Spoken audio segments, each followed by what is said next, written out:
Prendre du muscle sans jamais prendre de gras, est-ce que c'est vraiment possible? Eh bien, non seulement dans cette vidéo, je vais vous montrer que c'est possible, mais je vais aussi vous montrer que c'est possible naturellement. Mais avant ça, faisons un petit bond en arrière.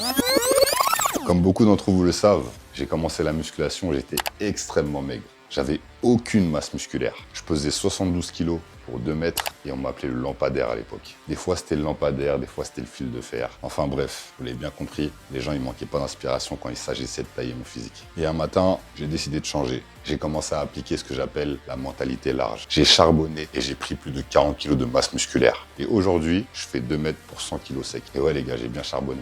Le truc, c'est que à l'époque, il n'y avait pas toutes ces applications qui te permettaient de compter tes calories comme maintenant. À l'époque, si tu cherchais une information sur la musculation, tu avais soit les forums ou soit les magazines. Et le truc, c'est que les magazines, ils te mettaient en avant des régimes super farfelus, genre à base de frites, ketchup le matin, comme Ronnie Coleman le faisait, ou je sais pas quel bodybuilder, tu vois. Au final, tout ce qui en ressortait, c'était que si tu voulais prendre du muscle, il fallait consommer un maximum de calories. Et du coup, moi, vu que je voulais grossir, c'est ce que j'ai fait en fait. Je me suis mis à ingurgiter tout ce qui se trouvait sur mon passage. Et quand je vous dis tout, c'est tout. Le matin, je mangeais des croissants avec du beurre. À midi, j'allais soit manger au grec, soit manger à la pizzeria. Le soir, c'était une montagne de pâtes blanches avec une tonne de gruyère. Bref, je voulais juste manger le maximum de calories possible. Et ça a plutôt bien marché d'ailleurs, hein, je vais pas vous mentir. J'ai pris du poids de manière propre. La première année, j'ai dû prendre genre 10 kilos de muscles secs. La deuxième année, j'ai encore progressé. J'ai dû prendre 5 kilos, je crois. Et la troisième année, j'ai encore progressé. J'ai pris 3 ou 4 kilos. Enfin bref, ça m'avait permis d'atteindre les 90 kilos. Dinguerie, les gars. Je commençais à être large, tu vois. Je commençais à prendre de la place jusqu'au jour où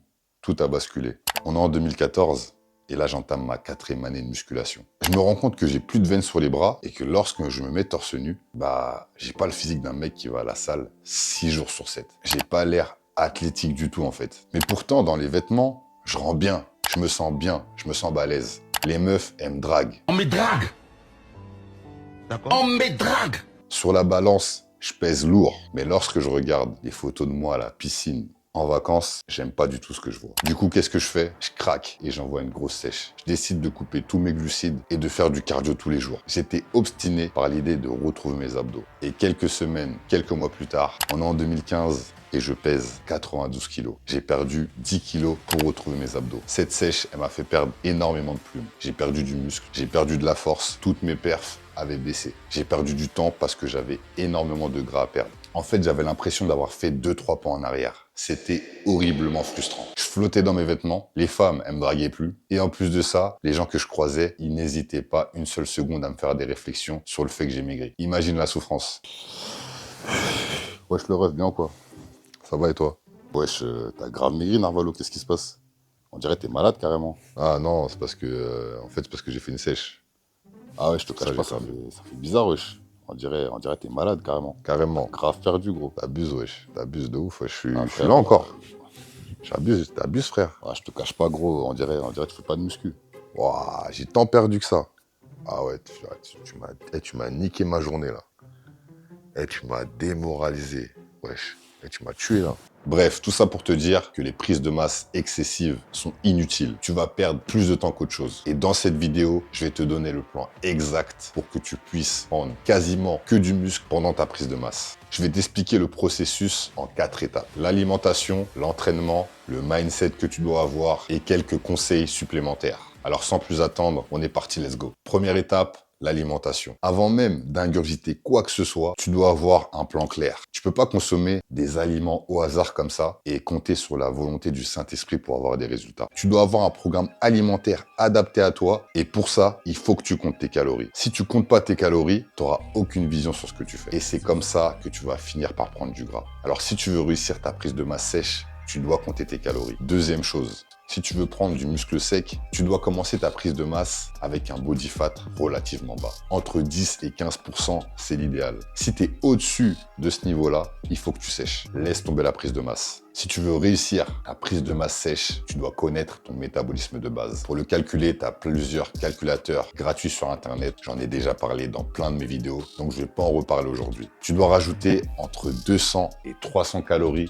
grand maximum, à ton métabolisme de base, si tu veux être sûr de prendre uniquement du muscle et pas du gras pendant ta prise de masse. Et maintenant, pour les macronutriments, tu dois te concentrer principalement sur les protéines. C'est ce qui va permettre à ton physique d'avoir un aspect dur et solide. Donc, tu dois consommer entre 1,6 et 2 grammes de protéines par kilo de poids de corps. Pour le reste, tu dois manger proprement. Et quand je te dis proprement, je te parle pas de manger des feuilles. Non, non, non, t'es pas une tortue. Hein. Tu peux très bien manger proprement et kiffer ton alimentation. Par exemple, regarde-moi ce magnifique burrito mexicain que j'ai fait hier. Dedans, j'ai mis du fromage frais, de la sauce tomate allégée, de la viande hachée, du riz, des haricots rouges, de l'avocat et devine quoi. Non seulement c'était délicieux, mais c'était sain et rapide à faire. Manger propre, ça veut pas dire manger des plats sans goût. Tu dois apprendre à cuisiner. C'est pour ça que tu foires tes prises de masse, parce que tu n'arrives pas à manger sainement en grande quantité. La seule recette que tu connais, c'est riz-œuf. Donc tu m'étonnes que c'est difficile de remplir ton MyFitnessPal et que tu es obligé d'aller au grec ou au masseur poulet pour remplir tes calories. Donc tu dois apprendre à cuisiner pour cuisiner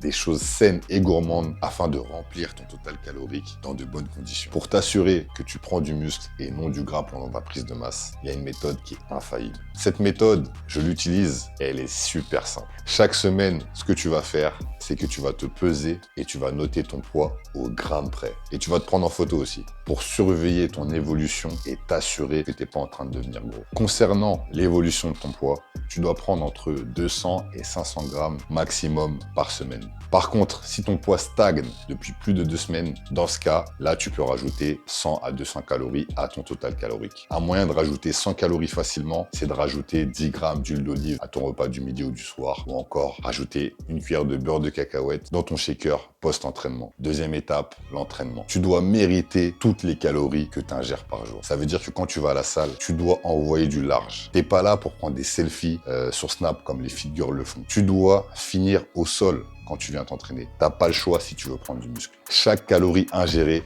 doit aller directement dans tes pecs airs. Et pour ça, t'as pas le choix. Tu dois te tuer quand tu arrives à la salle. Tu dois aller à l'échec sur chaque série pour que ton cerveau envoie un signal à tes muscles pour leur ordonner de grossir. I told your ass to grow.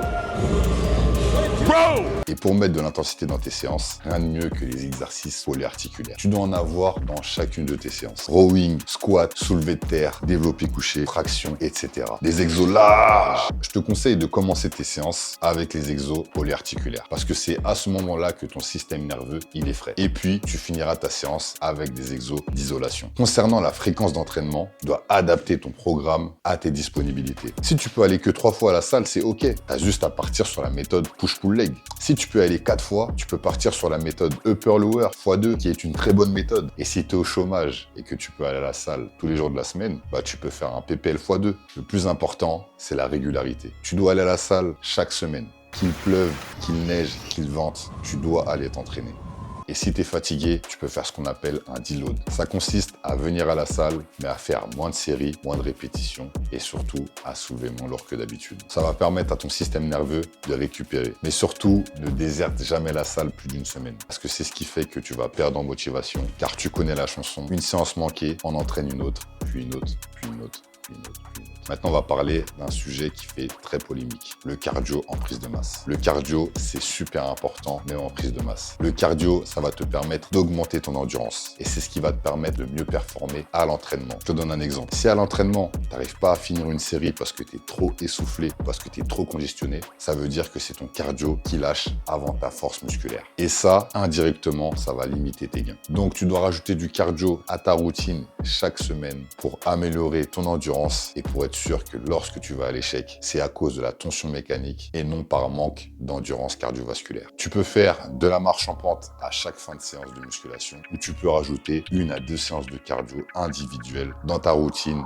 hebdomadaire. Et pour finir sur le mindset, tu dois faire confiance au processus. Tu dois appliquer les choses sans t'attacher aux résultats parce que c'est ça qui fait que tu lâches au bout de 2 semaines. Le truc, c'est qu'en 2 semaines, c'est impossible d'avoir des résultats. Beaucoup de personnes font l'erreur d'abandonner au bout d'1 ou 2 semaines parce qu'ils voient pas de résultat. Il faut que tu te donnes au moins 1 mois ou 2 avant d'abandonner. Juste essaye pendant 1 mois. Suis toutes tes charges, compte tes calories, concentre-toi sur les protéines. Si tu appliques ces 3 choses pendant 2 mois, je te garantis que tu auras des résultats incroyables. Alors fais confiance au processus, fais confiance au temps, fais-moi confiance et surtout fais-toi confiance à toi-même. Tu peux y arriver. Si d'autres l'ont fait, toi aussi tu peux le faire. Si tu es régulier, que tu triches pas, les résultats arriveront parce que le travail finit toujours par payer. La musculation te rend exactement ce que tu lui donnes. Si tu triches, ça se verra dans le miroir. Si tu es sérieux et régulier, ça se verra aussi. Sur ce, à la prochaine, mentalité large.